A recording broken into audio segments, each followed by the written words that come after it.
I really believe Missouri would be a popular sleeper pick nationally for the playoff if it had a returning starter at quarterback. But I'll tell you this, here's why I think Missouri can be better with Beau.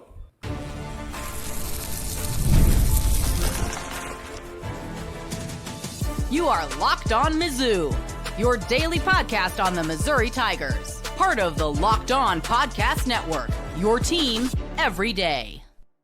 Hey, all you true sons and daughters, I'm John Miller, your Mizzou mafioso and the central scrutinizer of Missouri Tigers football and basketball. And there's at least one national outlet who clearly thinks that Missouri is a sleeper based on, well, just their numbers in general. So I want to talk about that on the program. You know what? First, though, this episode is brought to you by Gametime. Download the Gametime app, create an account, and use code LOCKEDONCollege for $20 off your first ticket purchase. But you know what? Of course, SEC Media Days starting off here today on Monday as you listen to this. You know what? Probably not going to be talking about that much on today's program. The Tigers not going to be taking the podium, standing behind the lectern until Thursday. So you know what? Next episode of Locked On Mizzou on Tuesday, there'll probably be something newsworthy to talk about that we can relate back to the Tigers. But, of course, today I want to talk about projections and just thoughts about Missouri going forward here into 2025 because I really believe that, as I said at the top, if Brady Cook were coming back this season or any returning starter from the past, I think that's really the key. It's not specifically about Cook per se. It's just about having a returning starter and experiencing quarterback. I think if Missouri had that, well, I think you'd be looking at a popular sleeper pick for the playoff because right now I think the Tigers are flying a bit under the radar, largely because of that and because of Luther Burden, too. That's another thing. And obviously a high pick in Armand M'Bou, a top 10 tackle drafted off of the Missouri offense as well. So when I brought up this point, by the way, that I thought Missouri with a returner quarterback would be a sleeper, well, my buddy John Williams over at Locked On Sooners, he disagreed with me, saying that he thought not only the quarterback part, but also Luther Burden, also Armand M'Bou, and he wisely pointed out the former Sooner Theo Weiss. He's a big deal not having him back as well. I totally agree with that. It's a good point. But the thing is, every team in the country, with few exceptions, is going to have somebody they've got to replace. The thing is, Missouri's offense, when you look at it in 2024, was just okay. And that's really what it's about more than anything. I think we need to reset our expectations a little bit because in 2023, Missouri was a top 10, top 15 type of offense nationally. You look at them statistically.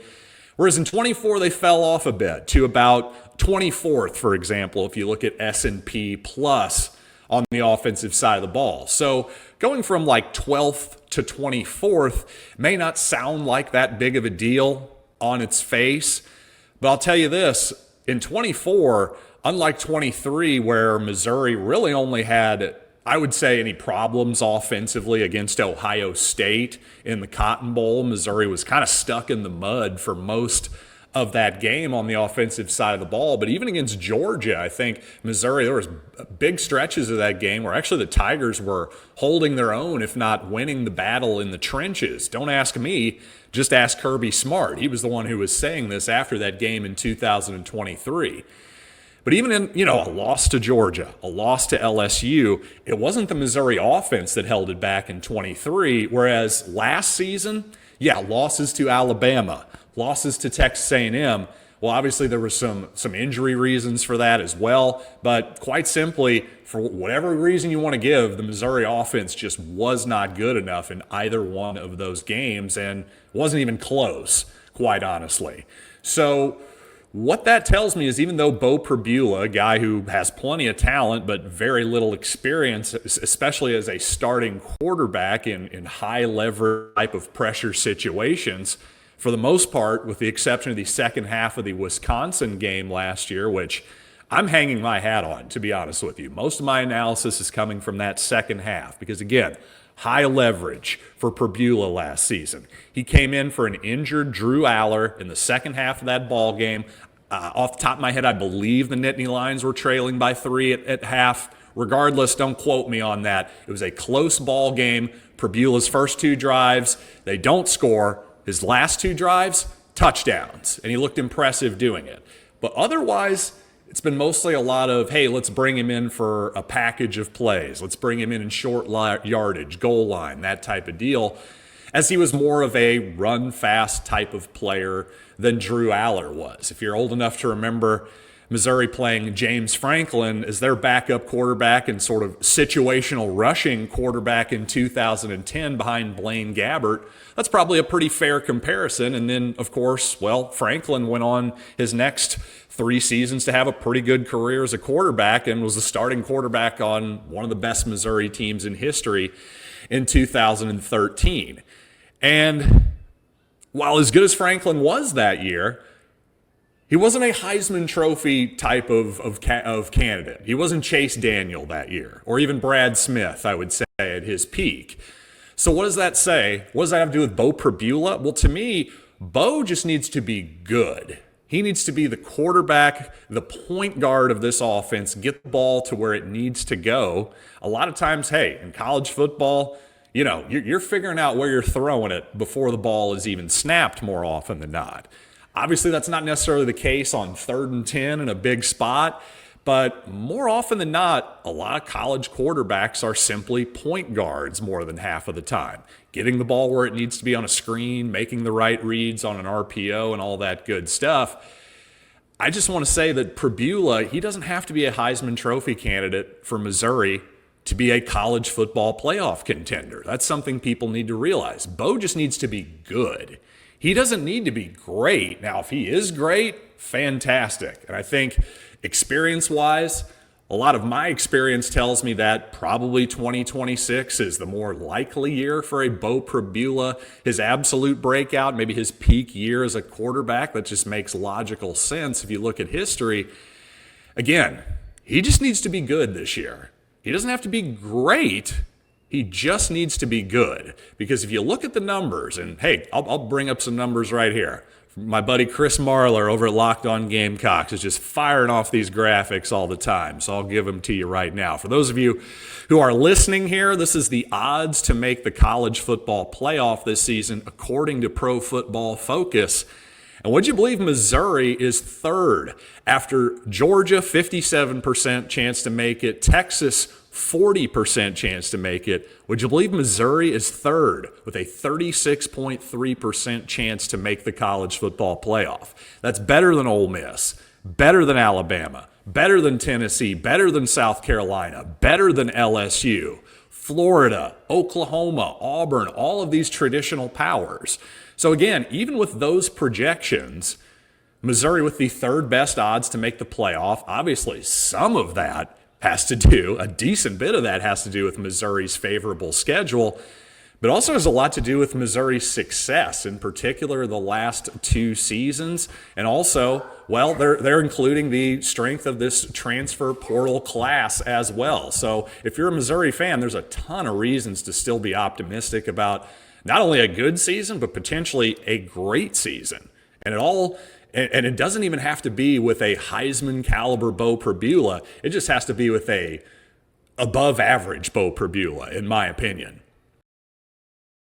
And coming up on the program, I got to say, the college football playoff, that possibility has gotten me thinking about something. If that happens, is that maybe the biggest game, regardless, in the history of Mizzou football? I want to talk about that in a little bit. And plus, a recent addition to Missouri has gotten an additional season of eligibility, so let's talk about the ramifications of that for 2026 in a little bit. But first, let's talk about Gametime, because this time of year, is it not fun to go outside and see some live music? Well, if you're wanting to see live music, especially outdoors, it's all about making memories. You don't want to spend a ton of time staring at your phone just trying to figure out how to get in. Well, Gametime makes getting concert tickets easier and faster than ever before. If you're tired of just scrolling endlessly, well, Zone Deals is going to help you narrow it down. You get panoramic seat views on each and every selection, and the Gametime guarantee has your back with cancellation protection and more. So take the guesswork out of buying concert tickets and show tickets with Gametime. To download the Gametime app, create an account, and use code LOCKEDONCollege for $20 off your first purchase. Terms apply. Again, create an account and redeem code LOCKEDONCOLLEGE for $20 off. Download the Gametime app. Last minute tickets, lowest price, guaranteed. And once again, we have another case that proves that I and most other people in this crazy sport these days don't really understand eligibility because, well, Michigan transferred Dominick Giudice, who is going to play interior line for Missouri this season, at least compete at those guard spots, it would seem. Well, it was believed he had just 1 year left of eligibility. Hey, that makes a heck of a lot of sense. He's, in fact, a 4-time letter winner with the Wolverines from 2021 to 2024. So even without the full COVID year, he's still got a year of eligibility. But also, the report is from Power Mizzou, their X feed, that he's going to be eligible in 2026 as well. So this could be a boon for Missouri's offensive line. It appeared that Giudice, who started the first few games with the Wolverines last year, was replaced and was basically their sixth kind of swing offensive lineman last season, the second half of the year. So hopefully he can just continue to build on his game from there. By the way, it looks like there's going to be a documentary on the Missouri and Kansas 2007 game at Arrowhead Stadium, of course, famously won by Missouri 36-28. Well, Carrington Harrison is heading up this project. He's a sports talk show host in Kansas City, 96.5 The Fan. And, well, I was fortunate enough to be on this documentary, at least shoot my small part of it this past Monday, so that should be a lot of fun. I'll let you all know when it comes out, obviously. But speaking of that 07 game, Armageddon at Arrowhead, as some called it at the time, well, to me, that was the biggest game in Missouri history until maybe the next week when Missouri faced Oklahoma in what was basically a de facto Final Four game. If Missouri won that game, they were going to make the BCS National Championship. So to me, actually, probably that OU game, unfortunately a loss by Missouri, and indeed the SEC Championship game in 2013, another de facto Final Four, winner goes to the National Championship ball game that Missouri lost to Auburn that season. But to me, I will just say this, because of that, because Missouri has in the last 15 years plus, let's say 17, 18 years now, gosh, it really has been that long since 07, hasn't it? But since Missouri has made a couple Final Fours here, essentially, in the last couple decades, I just don't think if Missouri, as huge as it would be if they make the college football playoff this season, I don't think that's automatically the biggest game in school history, especially when you're talking about the round of 12 or in the future, the round of 16. I'm sorry, that's just not the same thing as being in the SEC title game or the Big 12 championship game with a chance to go to the one national title game. I just don't think that's quite the same thing. Now, don't get me wrong. If Missouri hosts a playoff game, then that is the biggest home game in Missouri football history. I don't think there's really much doubt about that. So maybe I'm splitting hairs here a little bit, regardless if it's number 1, 2, 3, or 4, whatever you want to call it. It just would be an utterly massive deal for the future of this program if the Tigers can, I would say, make it during the Beau Pribula era here over the next couple seasons. The interesting thing is, I've really been looking forward to 2026, just looking at the roster being what it is. I don't think Missouri's going to lose a ton of important cornerstone-type players from 25 to 26. The problem is, with that calculation, we don't know what the Missouri schedule is going to look like in 2026. If Missouri gets the opposite end of the spectrum that they've gotten the past couple years as far as scheduling goes. Not an easy schedule nationally, but favorable relatively in the SEC. Absolutely no doubt about it. So that tells you there's a decent chance Missouri could maybe get that Oklahoma, Florida, or Arkansas schedule that they've had the last couple seasons, which is, a top 5-1 in the country, that type of deal. So obviously that's a major, major variable here. But if you're going to say, hey, on paper, who has the better team, I'm still going to lean toward 2026, even though obviously there's still a million reasons to be optimistic for 25. And once again, with SEC Media Days starting this week, this is also the return of 5 days a week of the Locked On Mizzou podcast. So I thought maybe this episode would be a good time to take stock of the most important part of Locked On Mizzou. Yes, that's me. No, not you, the audience. I'm kidding, folks. No, of course the audience is the most important part of the show, because if it were just me talking to myself, well, that wouldn't be a very good use of my time, would it? But seriously, I do want to take stock of where I am as a broadcaster and a sports fan, especially a Mizzou fan. This is all going to make sense, I swear. I'll talk to you about it in just a second.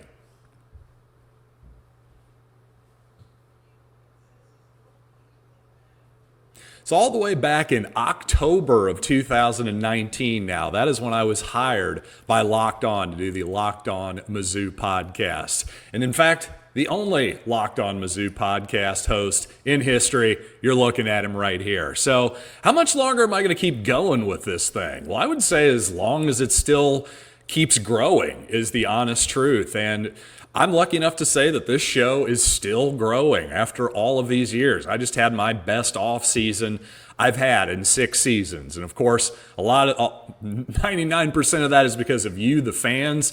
It's also because of Eli Drinkwitz and Dennis Gates, quite honestly. So a shout out to both of them, because I wasn't so sure about the trajectory of either the Missouri football or basketball programs before they came along. And indeed, when I came along, well, there were different coaches. And yeah, fortunately, I'll just say fortunately from my perspective, almost immediately, well, you get a coaching search and a really exciting coach to sink your teeth into. Obviously took some time to get from 2020 to where Missouri is now, starting with, I would say, in 2023, that big season. But really the one thing, it's not only just about growth. That's the one element. I want this show to keep growing, and as long as it does, I think I'm still going to be here. But number two, just as long as I'm still just as passionate about Missouri sports as I always have been. Now, as I grow older here, as we all do, I'm now a 42-year-old man who's talking about guys he's now old enough to be their father. And I have to say, one thing when I took this job, I was a little worried that, man, if I have to talk about Mizzou all the time, is it going to take away the fandom a little bit? And I'll just say that has not happened. What has happened, I've realized that I actually get over the losses much more quickly than I used to, and that's because of this show in large part. Because I think you suffer a bad loss if you're a Missouri fan, well, I don't really have much of a choice other than to get all my feelings out in the public forum, by the way. Just purge it, whatever it might be. So that's ended up being very cathartic for me, the most part. But I have to say, there was an exception this past March. I've been much better at keeping my cool during games the past few seasons. During that Drake game that Missouri lost in the first round of the NCAA tournament, in the first half of that game, I was almost instantly irritated. Like 8 to 12 minutes into the game, I'm already starting to scream at the TV and freak out a little bit. Much more of the 22-year-old version of myself than the 42-year-old version of myself. Now, don't get me wrong, I was frustrated by that game. Still love you, Dennis Gates, all that good stuff. Obviously, some serious scar tissue left over from Norfolk State, I think, is what I realized, and a lot of other just a frustrating decade plus of Missouri basketball for the most part. It's been a rough time to be a diehard fan of that particular program. But as we sit here today, honestly, other than a couple of obviously disappointing losses and a good win in the NCAA tournament also, everything's gone pretty well for Dennis Gates. And Oh, yeah, the 0-19 season. I've almost forgotten about that already. So the thing is, I especially with where Dennis Gates is in terms of high school recruiting right now, how that seems to be stepping up, I'm very much a believer here. The point was, it's all about, for me, the passion. As long as that remains, I'm going to remain here. So, and as long as this show is still growing and getting more popular, well, I'm going to remain here too. So if you want me to remain, let's help grow this program, by the way. Tell a friend, tell a fellow, a true son or daughter about Locked On Mizzou. I'm going to be here with you 5 days a week for the rest of the season, quite honestly. It's going to be a lot of podcasts coming at you all the way through, I don't know, next May or so. You're going to be drinking Missouri podcasts like it's water coming out of a fire hose. Let's put it that way. So with all that being said, thanks for joining me here. And for your second listen today, check out Locked On SEC. Chris Gordy, he's the man. You got to love him. I love him. I'm missing out all my guys down in SEC media days. But you know what? I wasn't going to hang around in Atlanta until Thursday. That just simply was not going to happen. So until Tuesday, I'll see you next time right here on Locked On Mizzou.